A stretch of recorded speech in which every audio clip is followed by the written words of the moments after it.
Tambalan na!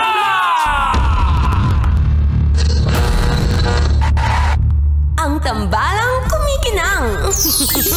Nicole Ayala and Diego Bandido. Ang kwento.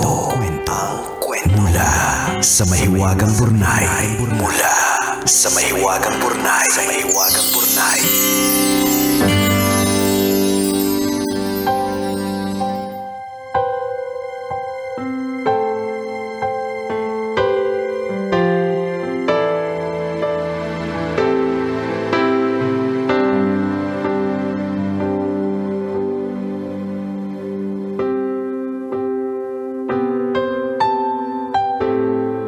Nicole and Diego.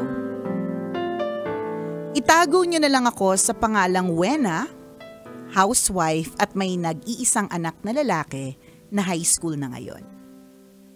Yung asawa ko ay nagtatrabaho bilang isang machine operator sa isang pabrika sa Batangas. Sumulat ako sa inyo para itanong kung tama ba yung ginawa ko. Gusto ko lang ding isumbong yung kapitbahay ko. Ganito po kasi. Noong nakaraang Pebrero, tinanong ako ng kapitbahay namin kung pwede daw ba silang kumonekta sa internet namin. May isang anak din kasi sila na nag-aaral din at madalas kailangan ng internet para mag-research. Dahil lingguhan naman ang uwi ng asawa ko, kaya dalawa lang kami ng anak ko sa bahay na gumagamit ng internet, di pumayag na lang din ako. Tulong din sa pambayad ng buwan ng internet. Ang usapan, magbabayad sila ng 600 tuwing katapusan. Matapos magkasundo, binigay ko ang Wi-Fi password sa kanila. Magkatapat yung terrace namin at wala namang bakod sa pagitan kaya madalas ko silang makitang nakatambay doon. At obvious naman na nag-internet sila. Yung anak nga nila nakikipaglaro pa sa anak ko ng online games. Yung mag-asawa na pareho kong friends sa FB palaging naka-online at kabi-kabila ang post. Kaya naman inasahan ko yung 600 na ibabayad nila pagdating ng katapusan ng Pebrero. Isang araw bago matapos ang buwan, pumunta sa amin yung kapitbahay naming lalaki. Hindi daw nila nagagamit yung internet dahil hindi daw sila makasagap ng signal. Bibili daw muna sila ng router para naman makakonect sila. Dahil hindi naman daw nila nagagamit yung internet, hindi daw muna sila magbabayad gaya ng napag-usapan. Sa loob-loob ko, hindi pala sila makakonek. Bakit hindi nila sinabi sa amin simula pa lang? Bakit hinintay nila yung bayaran bago nila sabihin na hindi nila nagamit yung internet? Kahit ngit-ngit na ngit-ngit, hindi ako kubibo. Kinagat ko na lang yung dila ko kaysa makapagbitaw ako ng salita na hindi maganda. Yun nga lang, pagpasok ko ng bahay, pinalitan ko ang password ng Wi-Fi. Ilang araw na silang paikot-ikot sa terrace nila habang nagkakamot ng ulo. Ang weird naman nga kung tatanungin nila kung nagpalit ba ako ng Wi-Fi password, gayong hindi naman sila makakonect. Tama po ba yung ginawa ko? Fair naman po siya, di ba po? Salamat po sa inyong opinyon ng inyong kumikinang na tagapakinig. Wena. Win ka doon. Win. It's a win-win, diba? Of course. Karapatan mo mag-change ng password anytime. Karapatan mong wag mag-share kung ayaw mo mag-share sa mga taong may ugali katulad nila, kung diba? may kontrata sila yung nag-breach of contract. Yan. Pwedeng hindi ka nagpalit dapat ng Wi-Fi password kasi meron kayong written contract. Pero kahit papaano, 'di ba? Kontrata rin 'yun ng pag-uusap na maayos Actually valid yung yan sa mga meeting of minds is still a contract, 'di ba? Hindi lang talaga natin na ina-achieve yan minsan kasi pagka alam nating medyo madedehado tayo at o kaya gusto nating manlamang ng kapwa, yan. Dinidisregard po natin yung mga usapan. Yan. Nangyayari talaga yan eh. Ako para sa akin, kung tanong mo sa amin kung okay lang na nagpalit ka ng Wi-Fi password, of course it's okay. Kasi para ma-check mo rin din kung totoo yung sinasabi nila. Totoo, di ba? Ma-verify mo rin din na hindi nga talaga sila nakaka-connect. Tsaka di ba parang meron namang ways to find out kung ano yung mga gadgets na nakakonect? Oo, meron. Parang, di ba, meron? Actually, meron yan. Makikita mo yan sa IP something na na kung ilang gadget yung nakakabit. Correct, kung ilan. Kasi nangyayari yun kapag halimbawa, nagsishare ako ng hotspot sa mga anak ko. Kasi ako yung may line, sila yung sakto lang yung kanilang data. So nakikita ko kung ilan yung nakakonect sa akin. So sabihin ko, ang bagal na nung internet ko ha, kasi 5 kayo nakakonect sa akin.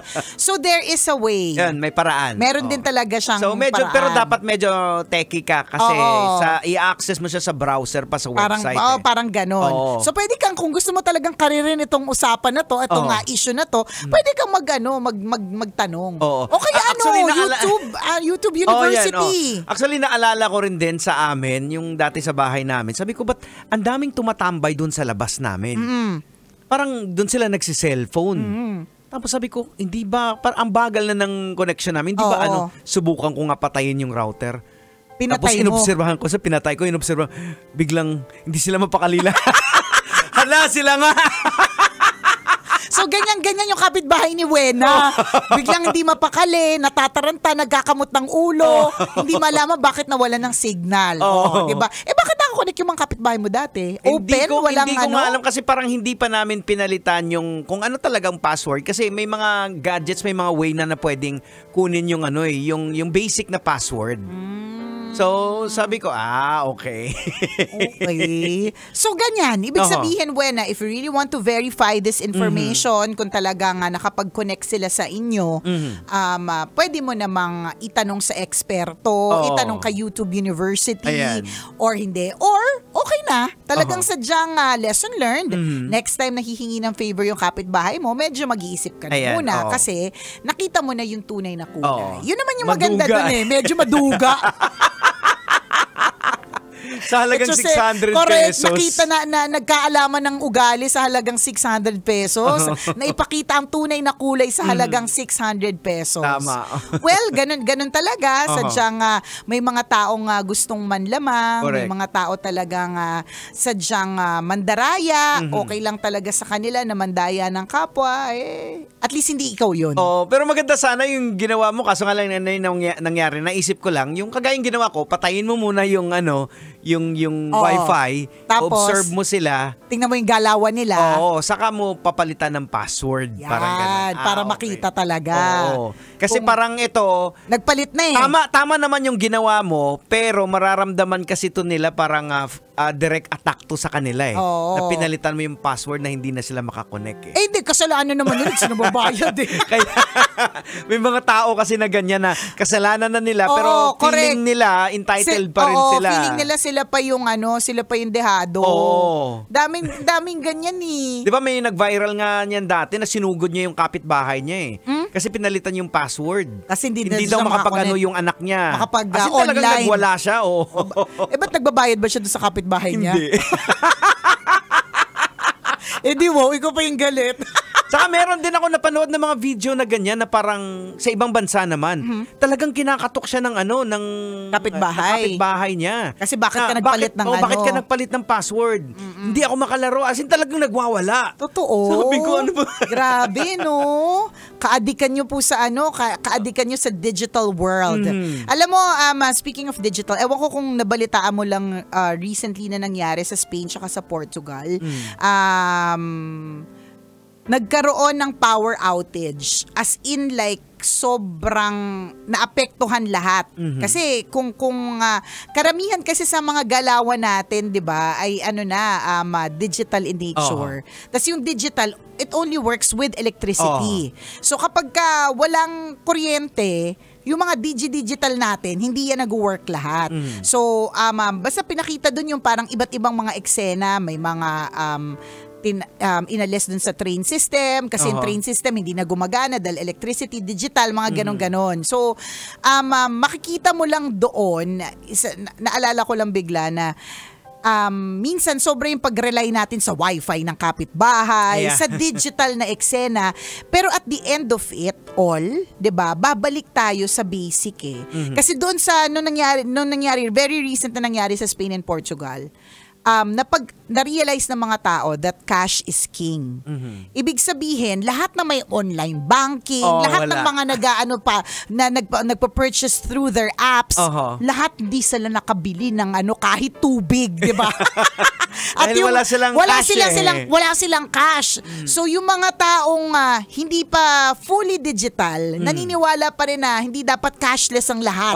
Dapat meron ka pa rin na old school ka pa rin, na meron ka pa rin cash sa wallet mo. Sila lang yung nakakain ng ilang oras, sila yung nakainom ng tubig. So isa lang pagpapaalala na minsan masyado tayong dependent. Naalala ko lang to dahil dito sa wifi na eksena ng kwento na Mahiwagang Burnay. Minsan apaka-dependent natin sa digital na community, digital world, 'di ba? Pero kapag ka nawala yan, ang daming parang matataranta. Katulad ng kapitbahay mong natataranta. 'Di ba? Kapitbahay mong nagkakamot kasi nagpalit ka ng wifi password, 'di ba? Wala lang. At the end of it all, babalik din tayo sa basic. Kaya nung nabasa ko yung article na yun, parang natuwa lang din ako in a way na dahil tayo ay nasa radyo. Ang radyo po ay basic eh. Yes. Mawala po yung internet, hindi nyo man kami mapanood online. Yes. Na doble lang talaga, napapakinggan nyo kami sa radyo, tapos napapanood nyo din kami online. Pero hindi nyo man kami mapanood na online, 'di ba? The basic medium of radio will always be there. 'Di ba? Mawala man yung kuryente actually, basta may baterya. Actually, isa sa mga napanood ko lagi kung sinasabi kong nakakaano ko ng mga bata, yung mga OJTs na talaga iba talaga yung power ng radio kasi dun sa movie ni Will Smith, yung I Am Legend. Yung parang end of the world na, wala ng internet, yung radio na lang ang naiiwan eh. Diba? So nandun siya nagbo-broadcast kung sino man pong nakakarinig na may buhay pa dyan. Correct. Andito ako sa lugar na to every sunset. Yan, pwede kayong pumunta dyan. So radio ang naiiwan. At maraming pelikula na ganyan ha. Yung recent na series na may eroplano na nag-crash. Tapos ang isa sa mga unang ginawa ng mga survivors ay hanapin yung radio set. Doon sa yun yung talagang wala na silang care kahit wala muna sila makain. Basta ang importante ay mahanap nila yung radio set para makapag-send lang ng signal na may mga buhay pa kasi doon sila na trap sa parang Alps, yung madaming snow na bundok. Ganon. So basic, babalik ka talaga doon. Ayan. Wala lang. So, isa lang pong pagpapaalala ng kahalagahan ng mga basic needs. Katulad nung nangyari sa Spain and Portugal na kahit dependent tayo sa mga apps, iba pa rin kapag meron tayong cash. Hindi nawawala yung basic talaga. Oo, basic. Diba? Hindi nawawala dapat yung basic. Kahit sa anumang larangan, radyo man, diba? Even sa sports, napaka-importante ng basic sa sports din. Pag wala kang basic, talagang kahit gaano pa ka-advance. Correct. Kasi may time na darating talaga na ang labanan sa basic eh. O kagaya nitong nangyari sa Portugal sa Spain. Ang labanan na sa basic. Oo, correct. So kung sino yung mga, at saka kung sino pa yung hindi fully dependent on digital. Sila yung mga kumakumukuya-kuyakoy kasi hindi ko kailangan ng hindi ko kailangan lagi kong magkakape. Magkagulo kayo dyan. Ang sarap naman ng kape. Magkagulo kayo dyan, okay lang kasi hindi naman ako dependent sa mga likes. Hindi ako, yung buhay ko hindi dependent sa anything that is digital. But there's nothing wrong with with advancement. We're all for it. Isipin mo, kahit hindi ka umaalis ng bahay, makaka-order ka ng mga paborito mong pagkain. Bongga talaga yun. Ang sinasabi lang din natin, wag lang din natin kakalimutan yung basics. Kasi kapag ka nawalaan lahat, 'di ba? Babalik tayo, back to basic tayo. Parang pamilya. Mawala man lahat ng mga kaibigan mo. 'Di ba? Ang balik mo is back to the basic. Yung pamilya nagmamahal sa iyo. Yun ang naman. Pero aminin naman natin lahat naman tayo guilty dito na parang in a way, nagiging digitally dependent tayo. Oo naman. Sabi ko nga sa'yo, tayo sa lugar na walang signal, nasa-stress tayo. Galit tayo. Ano ba yan? Ang bagal naman, di ba? Hindi ka na mapakali. Totoo naman din. Hahanap ka na ng mga piso net. Correct. Totoo naman din. Totoo. Kasi this is the ways of the world naman talaga. Yun naman talaga. At sabi nga natin, there's nothing wrong with advancement. Sinasabi lang natin, wag lang din nating kalimutan na una, nabuhay din, kami. Nabuhay po kami sa mundo na walang internet. So dapat kung meron mang may init ang ulo kapag ka nawalan ng internet, yung mga mas bata sa atin, kasi hindi nila naabutan eh. Diba? Parang gets natin kung yung mga anak natin, galit sila pag mabagal yung net, walang internet, ang unang tinatanong, is there wifi there? Diba? Tayo kasi, hindi tayo ganun. Ayan. Kasi nabuhay nga tayo na walang internet, so dapat kumukuya-kuyakoy lang din tayo. Yung mga kabataan ngayon, yung alam mo, parang mga kuhol na inasinan pag walang internet. Kuhol na inasinan, earthworm na inasinan. Yung hindi talaga mapakali. Di ba? Gets naman natin eh. Pero minsan lang din talaga yung sobrang advancement. Kakapahamak din talaga siya. Meron ako nabasa recently, syempre ewan ko, algorithm ko, puro China na eh. So dahil dyan, meron akong isang nabasang article na sa sobrang advanced, grabe talaga yung progress ng China. Meron silang create na napakalaking dam ng water.